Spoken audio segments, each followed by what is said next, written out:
음성적인 금 거래를 막기 위해서 지난 2010년부터 금 거래소 설립이 구체적으로 추진이 되어 왔는데 어떻게 된 일인지 관련법이 지금 3년째 표류 중에 있습니다. 수천억 이상의 세금이 줄줄 새고 있다는 분석인데요.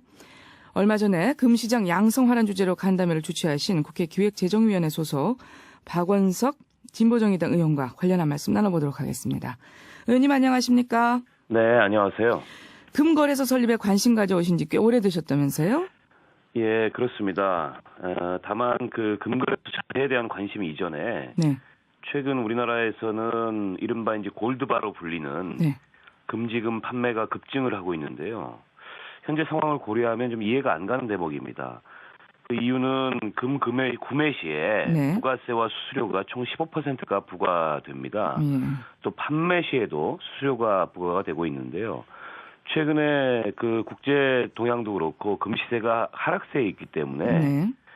금지금 골드바를 구입하는 것으로 단기 시세 차익을 실현하는 것이 어렵습니다. 네. 따라서 제가 보기에는 최근에 그 시장 상황은 일단 구입을 하고 나면 증여나 상속과 같은 그런 그 거래 과정에서 어떤 경우에도 신고의 의무가 없고 판매하지 않는 한 거래를 추적할 방안도 없는 금의 특성 때문에 현 정부에서 추진하는 지하경제 양성화 정책의 일종의 풍선 효과가 이 금시장에서 발생하고 있는 게 아닌가. 그런 차원에서 금시장의 어떤 유통구조와 양성화 방안 모색이 시급하다. 이런 판단하에 간담회를 주최하게 됐습니다. 예, 그렇군요. 그래서 새누리당 최경환 대표도 금거래소 설립 논의해야 된다. 뭐 이런 얘기를 했던데 말이죠. 네네. 일단 최근 지하경제 양성화도 관련이 있다. 그래서 또 골드바도 네. 불티나게 팔린다. 이런 말씀이시고요. 네네. 자, 지금 근데 우리나라 금시장 환경이 굉장히 독특하다면서요? 그렇습니다. 2010년도에 정부가 내놓은 자료를 보면 금시장의 전체 유통량의 60%에서 70% 정도가 음성화되어 있다고 추정을 하고 있습니다. 또 공업용 그 금거래를 제외한 보석이나 주얼리 분야의 금시장에서도 30% 정도만이 세금 계산서가 발행되는 정상 거래로 파악을 하고 있습니다. 사실상 전체 금거래의 70% 정도가 음성화된 시장이라고 추정을 해볼 수 있을 것 같습니다. 아, 그래서 요런 금을 보고 뭐 뒷금이라고 한다면서요? 네, 그렇습니다. 예, 뭐 무자료 유통, 60~70% 된다 이런 말씀이시고. 네네. 그래서 뭐 옛날 얘기지만 1998년에 금모으기 운동할 때 그렇게 많은 금이 나오리라고 전혀 예상을 못했다고 하지 않습니까? 깜짝 놀랐던 일이었죠. 예. 당시에 금모으기 운동을 통해서 예. 우리 국민 361만 명 정도가 참여를 했는데요. 네. 그때 해외로 수출된 금의 규모만 227톤이었습니다. 당시 한국은행의 금 보유량이 14.4톤밖에 되지 않았는데요. 그런 점을 고려하면 정말 놀라울 정도로 많은 금이 우리 국민들의 장롱 속에서 나온 셈입니다. 예. 당시에 우리나라에서 한꺼번에 많은 금이 이 국제시장으로 쏟아 나오면서 국제 그 시장의 금 가격이 15% 정도 폭락하는 그런 상황을 보이기도 했었습니다. 이렇게 무자료 거래되는 금들은 어디에서 뭐 밀수가 돼서 들어오는 건가요?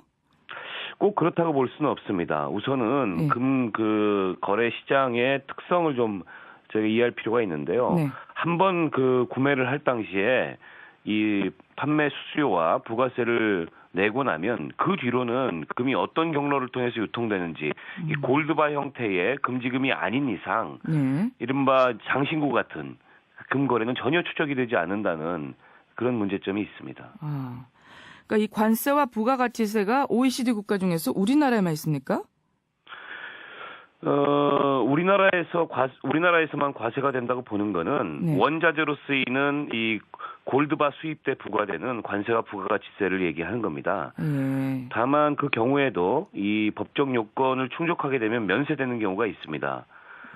같은 금이라고 해도 기념주와 같은 형태의 금에 대해서는 관세가 부과되지 않습니다.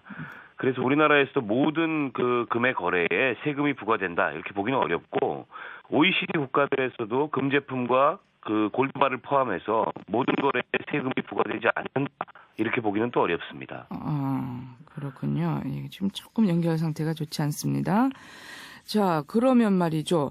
일단 세금도 어쨌든 높은 세금도 좀 하나의 이유가 되고 있는 것 같고요. 음성거래가 네네. 판을 치는. 그리고 앞서도 말씀하셨지만 어쨌든 그 재산 은닉 수단이다. 뭐 이렇게 볼 수도 있는 거고요. 네네네. 예, 그런 면에서도 뭐 지금 이렇게 지하 경제로 금시장이 스며들게 되면 줄줄 새는 세금만 해도 어마어마하겠네요. 그렇게 볼 수 있을 것 같습니다. 정부조차 정확히 추정할 수가 없는데요. 네. 정부가 2010년에 추정한 것처럼 1년에 거래되는 금 거래량이 한 약 150톤 정도라고 가정을 하고 네. 이 중에 70%가 음성화되어 있다고 보면은 100톤 정도가 이제 음성화된 부분이라고 볼 수 있습니다. 근데 현재 골드바 형태의 금지금 1kg이 6천만 원 정도가 됩니다. 예. 그러면 음성화 시장의 거래량을 금액으로 환산하면 6조 원 정도 되는 셈인데요. 이 정도 거래량에 수입되는 관세와 또 거래될 때 부과되는 부가세를 고려한다면 상당 수준의 세금이 거치지 않고 있다. 이렇게 볼 수 있을 것 같습니다. 어느 정도 좀 추정해 볼 수 있을까요? 일단 지금 세율을 보면 한 13% 정도로 볼 수가 있는데요. 네. 6조 원에 13%면은 굉장히 많은 금액이죠. 한 7,800억 원 정도가 지금 세금이 거치지 않고 있다고 볼 수 있을 것 같습니다. 그렇군요. 예. 그런데 지금 금거래소 설립이 이 금시장 양성화를 하는 굉장히 시급한 문제인데 왜 이렇게 논의만 돼가고 항상 입법이 안 되는 걸까요? 일단 2010년도에 정부에서 금시장을 양성화하자 예. 이런 논의가 있었고 관계부처 합동으로 상품거래소 도입 방안을 발표를 했습니다. 그리고 당시에 발표하기에 2012년 1월까지 금거래소를 도입하겠다 이렇게 계획을 밝혔는데요. 지금 벌써 1년 반이 지났는데도 전혀 진전이 없는 상황입니다. 그래서 이게 금거래소 설립을 하게 되면 네. 가장 중요한 것이 이제 금 유통 과정이 투명성을 기할 수 있다. 예. 그리고 일부 부유층이 금을 통해서 재산을 은닉하는 것과 같은 그런 형태를 사전에 방지하거나 사후에 추적할 수 있다.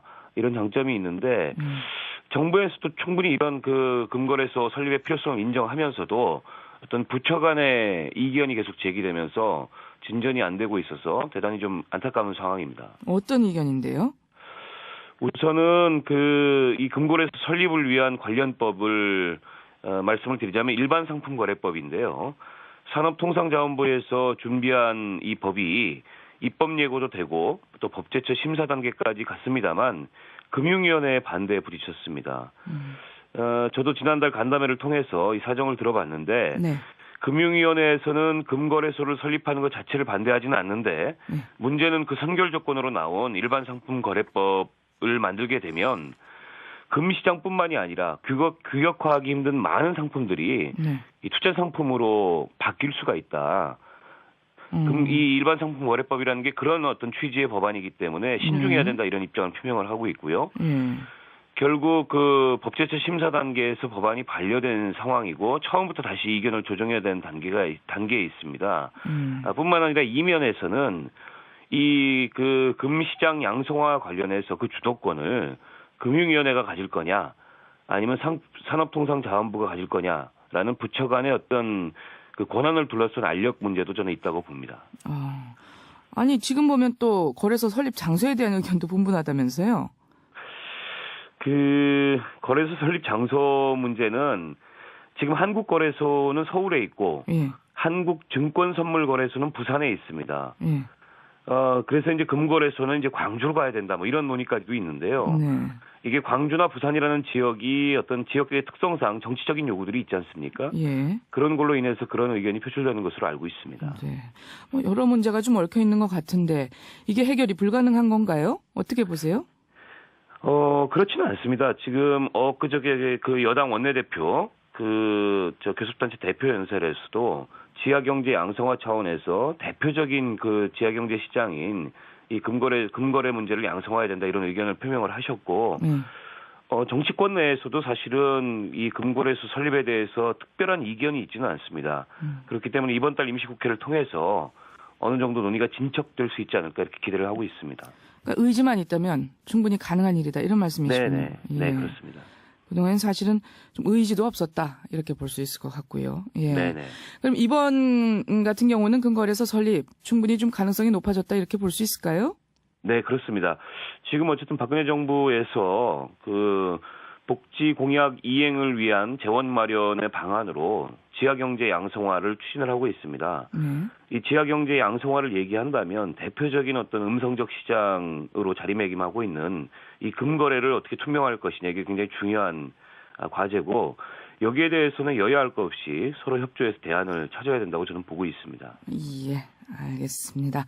오늘 말씀 잘 들었습니다. 고맙습니다. 네, 고맙습니다. 신보정의당의 박원석 의원과 말씀 나눠봤습니다.